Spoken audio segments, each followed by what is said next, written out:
Oh, so ngayon, iaalay na namin sa inyo to. Ingatan ninyo, pag malasakitan ninyo. As we progress and partnering ourselves with DOH, we will go and achieving all those requirements for this facility at 50 bed capacity, 24/7 fully operational emergency room, centralized medical gas system. Wala nang mamamatay na kuko ng nurse dahil nagulungan ng oxygen. Ang hirap nun eh. Minsan bumabagsak, naawa naman ako doon sa ating mga hospital workers.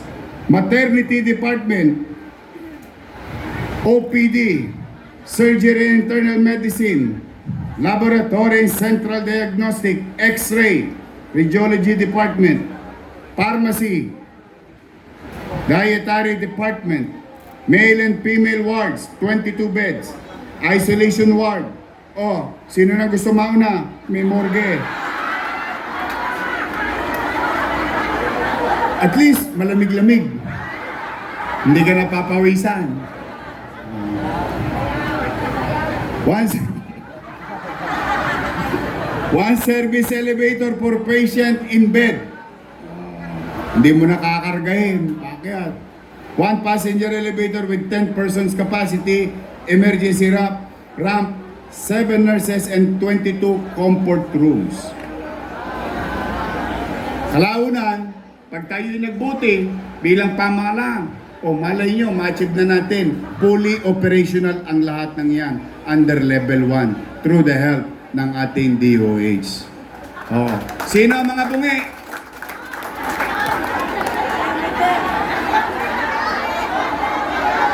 Yung mga bungi? Bungal. Yung kita, pag tumawa, kita na ngalang-ngalang. Ano yung anak nyo sa kapo nyo? Regular nyong ipa-check up. Tingnan niyo ako. Mapapansin nyo bang squatter ako? Kasi kahit asin, pinantututbrush ko. Sabi ng nanay ko close up, close up. Wala akong pera. Dut-dut mo sa asin. Totoo. Tapos maligam-gam.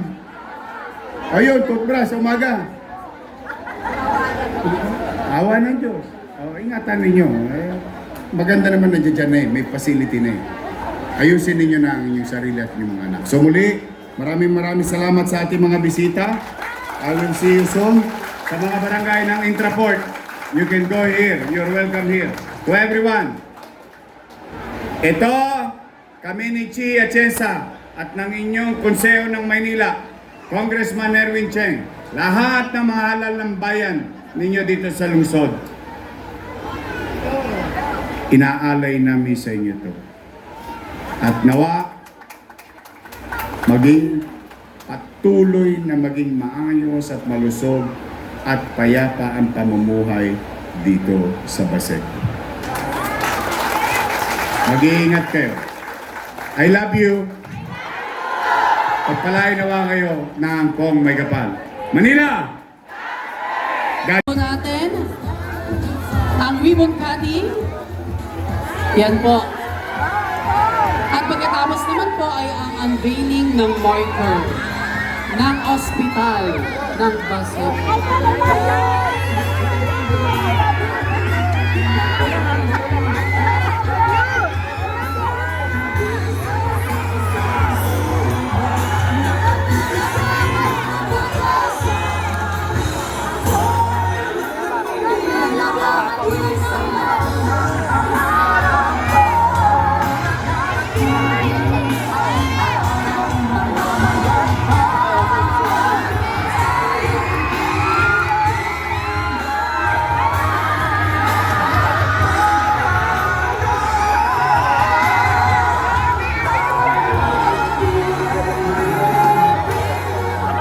Sabay-sabay po tayo, mga minamahal naming mga taga-Baseco.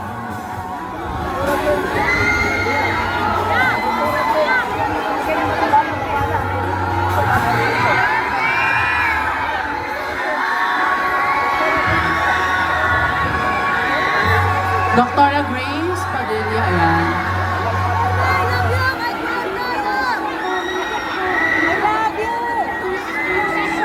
Sabay-sabay po nating saksihan ang ribbon cutting. Sabay-sabay po tayong magbilang mga taga Baseco in 1, 2, 3! Ganap na pong bukas para sa lahat ng taga Baseco ang President Quezon C. Aquino General Hospital.